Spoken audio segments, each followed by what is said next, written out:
Morning, Abotai, Shavua Tov. The Torah in Parashat Shelach describes the mitzvah of hafrashat challah, to separate challah, to separate a piece of dough from a bigger dough that a person makes. We'll speak about, hopefully in the next week, all of the halachot that apply over here. Although the Torah prescribes this mitzvah only in Eretz Israel, the Chachamim extended this mitzvah to apply outside of Israel as well, so that the mitzvah of challah is not forgotten from Am Yisrael and throughout the Galut. Which means that unlike other tithes, Trumot u'Ma'asrot, Shvi'it, other laws that are contingent on the land of Israel do not apply in Chutz La'aretz, challah does. Now, back in the times of Chazal, it was customary to take a piece that was at least 1/48 of the dough that a person was making. However, nowadays, because it's only midrabbanan and we're tme'im, the halacha is that even a tiny drop of dough from the challah, from the dough, is enough to exempt the entire dough. Now, also, at what point does dough become chayav?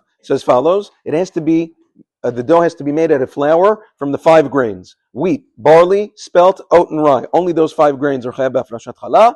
And immediately from the time of gilgul, gilgul is when you pour the water onto the flour, you mix it well into a dough. At that moment, it becomes chayav b'afrashat. Sometimes people ask, do I have to wait for it to rise? Do I not? It has nothing to do with that. You can do it immediately upon gilgul, immediately when you've already mixed the dough together, it's already kneaded well, you can do afrasha at that moment. Also, the halacha is that when a person, after you do afrashat challah, what do you do with it? Bizman Bet HaMikdash, the challah, just like truma and other matenot keuna, other gifts to kohanim, was given to the kohen. Nowadays, when we're all ritually impure, we no longer give the challah to kohanim. Now there's 2 things that you can do with it. First of all, you have to get rid of it. You have to have it destroyed. That can be done in one of 2 ways. Number 1 is that you can either wrap it up well and burn it, or if that's difficult, sometimes even if it's not difficult, people don't realize that just they put it in their oven and they burn it like that, and because it's truma, it is asur, and it can make the oven asur. Because of that, some people just avoid it completely. You can take it, wrap it in its own plastic bag, and put it respectfully in the garbage. That is also permissible for doing away with the piece of challah that you separated. The process for separation is, some people don't do it the right way. You're supposed to, it's a mitzvah that's not only specific to women, but it's a mitzvah that women do in general. You hold the piece of dough that you want to separate, don't separate it yet.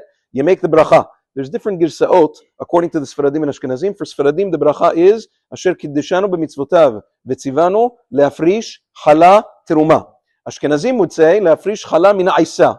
Okay, 2 different girsaot, but ours is, like we said before, le'afrish challah teruma. Right after the bracha, you separate it either by hand, you can cut it. Once you have it in your hand, you would say the words Harez zo challah teruma. You proclaim that what you have is challah. That is the mitzvah.